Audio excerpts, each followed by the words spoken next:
Originalmente produzida para a televisão, esta série apresenta evidências que provam a autenticidade da Bíblia Sagrada. Dirigindo-se a ambos os lados da controvérsia, especialistas expressam pontos de vista não apoiados pelos produtores ou por Group Publishing. Versão brasileira, TVP e JPA, São Paulo. A seguir, cenas de outros programas de Segredos Milenares da Bíblia, série para colecionadores.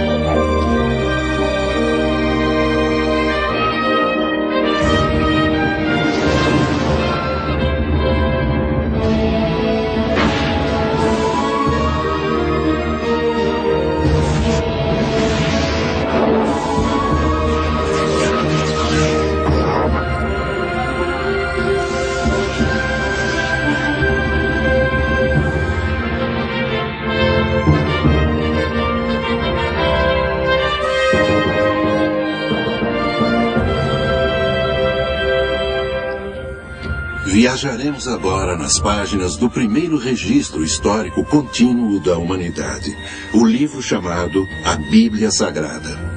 Vamos investigar algumas de suas histórias mais controvertidas e descobrir respostas para perguntas muito difíceis. Será a Bíblia um relato confiável de intervenções milagrosas que salvam as pessoas de um destino iminente e da destruição? Ou será meramente uma coleção de lendas e mitos, como afirmam alguns críticos modernos? Especialistas do mundo todo, tanto céticos quanto defensores da Bíblia, contribuíram para a discussão destas questões bíblicas que poderão chocá-los e surpreendê-los. Torre de Babel, fato ou ficção? De acordo com a Bíblia, todas as línguas e raças do mundo tiveram sua origem em um momento determinado, a destruição da legendária Torre de Babel. Terá sido tal torre realmente construída como descrito na Bíblia? Será que Deus a destruiu e dispersou todos os seus habitantes? Terão as ruínas da torre sido localizadas por arqueólogos? Que planos sinistros um ditador moderno tem em mente para a sua reconstrução? Nós não podemos provar que a Torre de Babel existiu. Não só existiu uma verdadeira Torre de Babel no passado, como a torre e a cidade do mesmo nome estão sendo reconstruídas pelo ditador mais perigoso do mundo. Nenhuma pessoa instruída acredita que a Torre de Babel seja um fato histórico, nem que todas as raças e línguas da Terra surgiram dessa pequena área na Mesopotâmia. A história bíblica de Babel é inteiramente consistente com todas as evidências. Quem nega esse fato está fantasiando ou então especulando.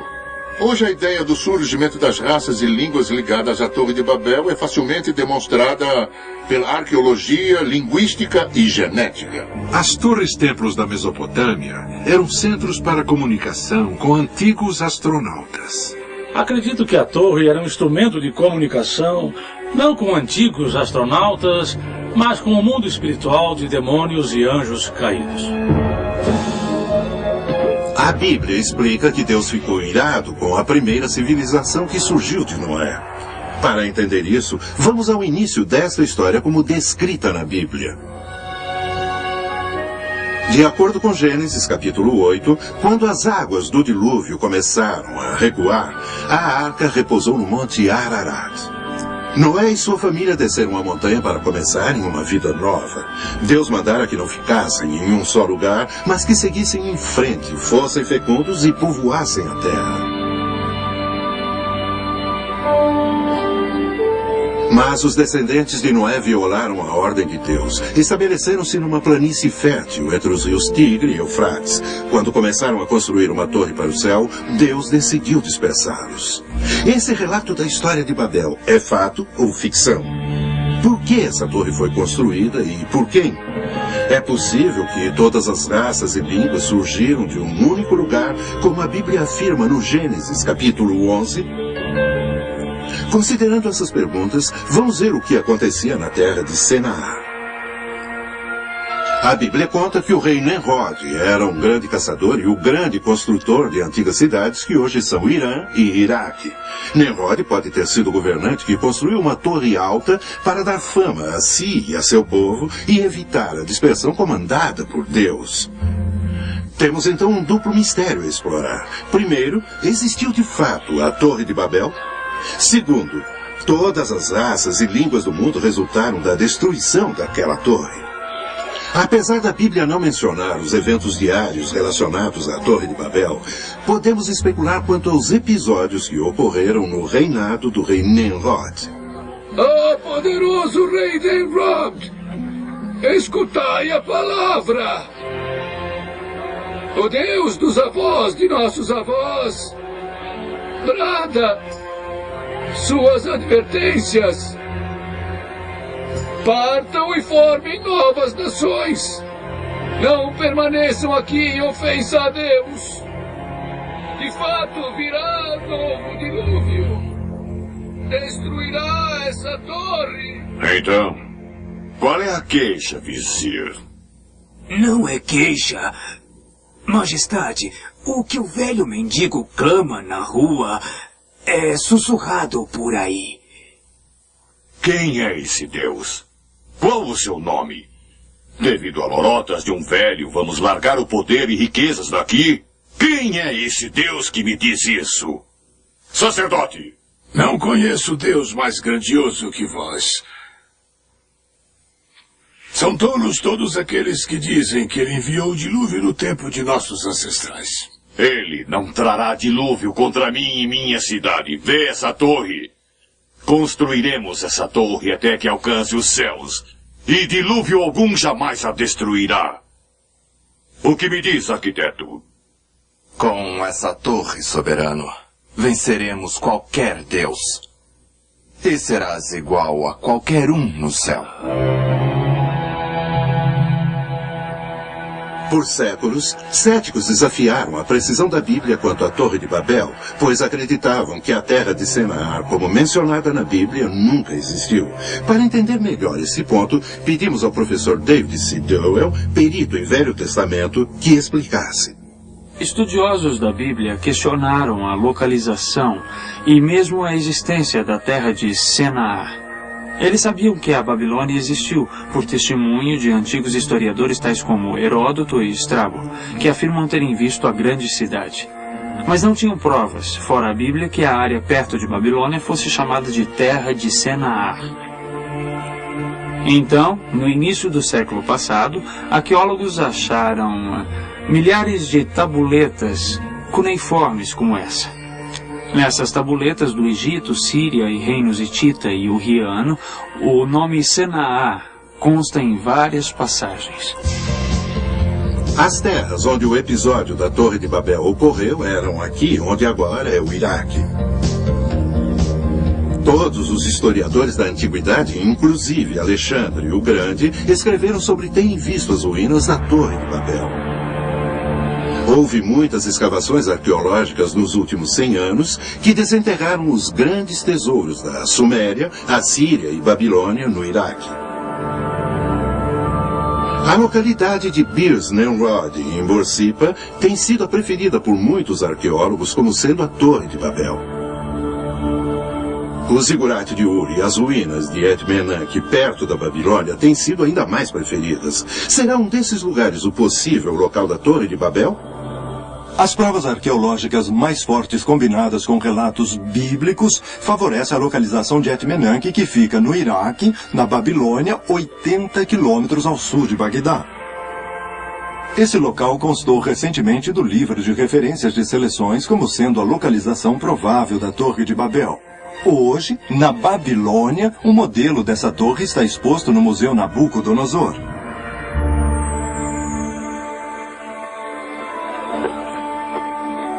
A construção da torre, seu grandioso projeto, em muito onerou o povo e os recursos. A construção da torre, sem dúvida, exigiu cada vez mais trabalhadores e dinheiro. O peso da mão de Nimrod foi sentido em cada canto.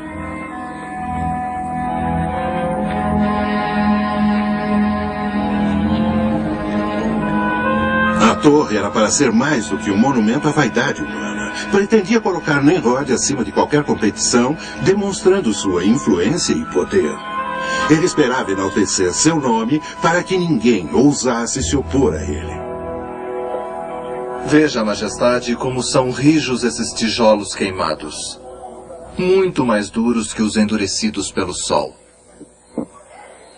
Esses novos tijolos podem construir essa torre tão forte que poderá alcançar o próprio céu. Dessa torre, assim como o sol é o senhor do céu, alcançaremos o reino dos céus. E daí, Majestade? Vós e os sacerdotes poderão falar com os deuses.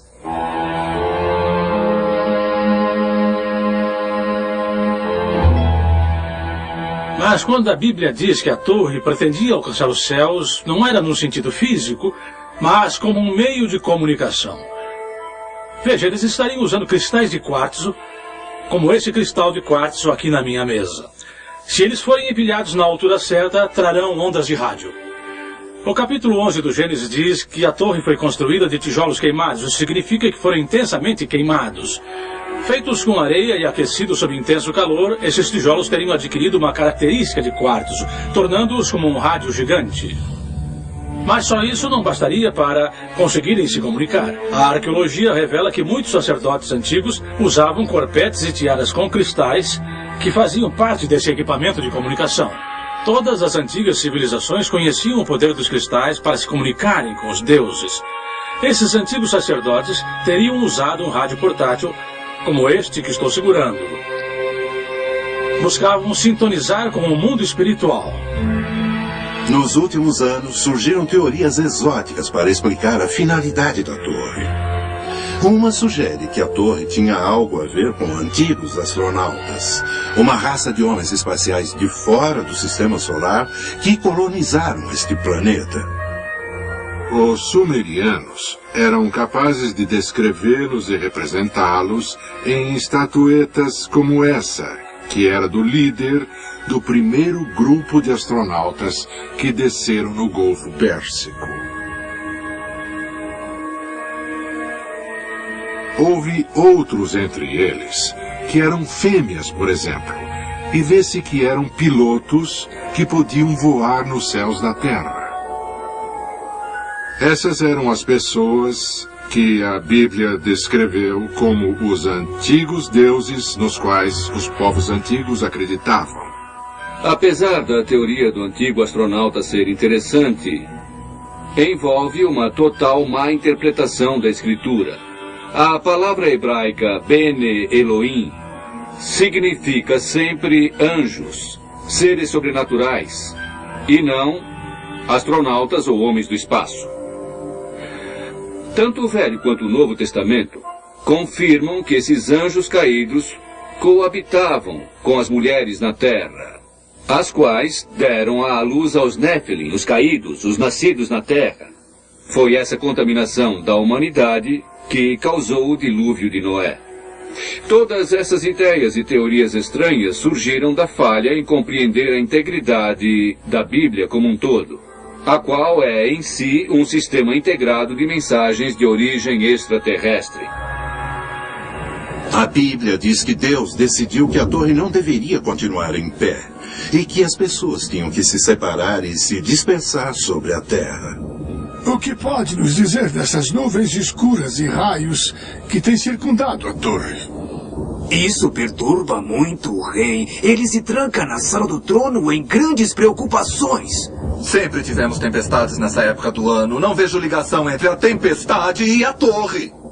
Não me lembro de nuvens escuras pairando por tanto tempo em um só lugar, nem de raios que já tivessem matado nossos trabalhadores. Há uma maldição nessas coisas. Então por que não implora que a tempestade se vá? Diga aos deuses que para nós já basta. Eu não blasfemaria se fosse você. Talvez sua zombaria seja ouvida. Está recomeçando e o dia ainda não acabou. Vamos nos abrigar antes que esse vento amaldiçoado nos destrua.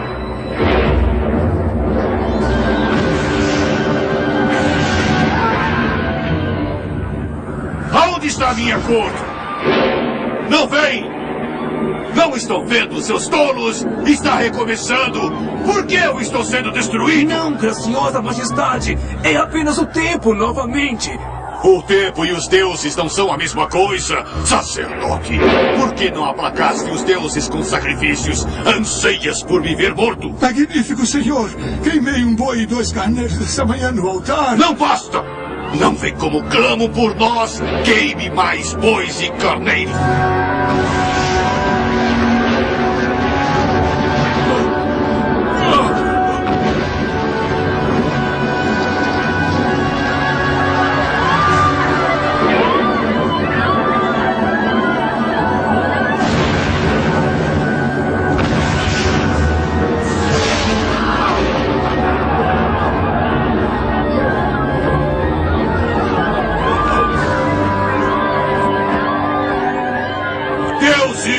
Por que me fizeram isso?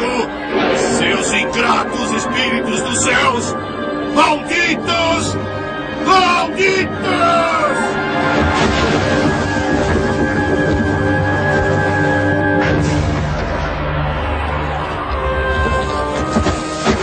De acordo com a Bíblia, Deus destruiu a torre e confundiu as línguas do povo para que se separassem nações e raças. E que nunca mais desafiassem Deus Todo-Poderoso. Isso traz a última parte dessa história misteriosa. Será possível que todas as línguas e raças do mundo possam ter surgido do incidente da Torre de Babel? Cristãos fundamentalistas tentaram ensinar que a confusão das línguas resultou da construção da Torre de Babel. Isso não pode ser provado, nem por dados históricos e nem por provas arqueológicas. Hoje existem umas 5.000 línguas em todo o mundo e de 50 a 200 ramificações não relacionadas. Podemos datar a mais conhecida dessas línguas, o sistema indo-europeu, de aproximadamente 3.000 a.C., dificilmente a época de Babel. Depois disso, nós nada sabemos. Para se ter uma ideia do quão rápido as línguas podem mudar, eis um exemplo de Beowulf, que é inglês antigo. Woldguman finden bon behin wat woord, sergat woord, que em inglês moderno quer dizer, ele queria encontrar o homem que o havia prejudicado enquanto dormia. Se o inglês pôde mudar tanto assim em aproximadamente 1.300 anos, houve tempo suficiente para o ramo indo-europeu se ramificar em 100 diferentes línguas em aproximadamente 5.000 anos. Não há razão para se supor que levou mais tempo para quaisquer outros grupos linguísticos se ramificarem em suas várias denominações e derivativos. Posso demonstrar facilmente que é teoricamente possível todas as raças no mundo atual terem se desenvolvido em uma única geração após a Torre de Babel. Isso se chama tabela de Prunit. A tabela de Prunit é usada por biólogos para prever a distribuição de informação genética. Nesse caso, podemos produzir todas as possibilidades de peles raciais, incluindo os negros e os brancos, possivelmente em uma geração. Deus pode ter confundido seletivamente as línguas das pessoas, dando a indivíduos particulares a mesma língua. Ao fazer isso, ele poderia facilmente ter direcionado os pareamentos genéticos que resultaram nas distintas raças que povoaram várias partes da Terra. A controvérsia da história da Torre de Babel se centraliza em uma única questão. Podem todas as raças e variações de línguas terem vindo de uma fonte comum? Teoricamente, agora parece bem possível. É conhecido na antropologia que o crescimento da população mundial no mundo antigo começou aqui, no Oriente Próximo, principalmente entre o Mar Negro e o Mar Cáspio. O interessante é que temos um documento no livro do Gênesis que descreve esse antigo processo como tendo iniciado bem aqui, ao redor e na própria Torre de Babel. E é claro, isso é exatamente o que a antropologia moderna reconhece a partir da evidência. Deus confundiu suas línguas e eles foram espalhados pelo mundo. E pode-se ver no mundo todo a prova de que os antigos do passado reconstruíram aquilo que estavam fazendo em Babel. O padrão do zigurate construído na antiga área da Suméria, onde a Torre de Babel foi construída, pode ser literalmente encontrado no mundo todo. Algumas pirâmides de zigurates são idênticos e são encontrados na América do Sul, na América Central, no Camboja, na Indonésia e na Índia. No mundo todo há evidências de zigurates e torres associados a locais religiosos, comunicando-se com a dimensão espiritual. Vocês viram e ouviram argumentos sobre a Torre de Babel como contada no capítulo 11 do Gênesis. Essa história é essencialmente verdadeira ou é um mito? Considerando os dados científicos que apoiam as origens das raças e variações de línguas, os fatos pesam muito a favor da Bíblia.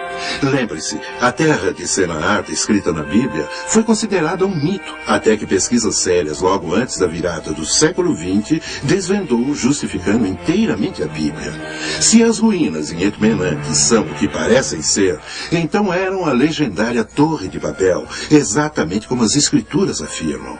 O fim da história da Torre de Babel ainda não foi desvendado. Mesmo hoje, mais um capítulo está acontecendo.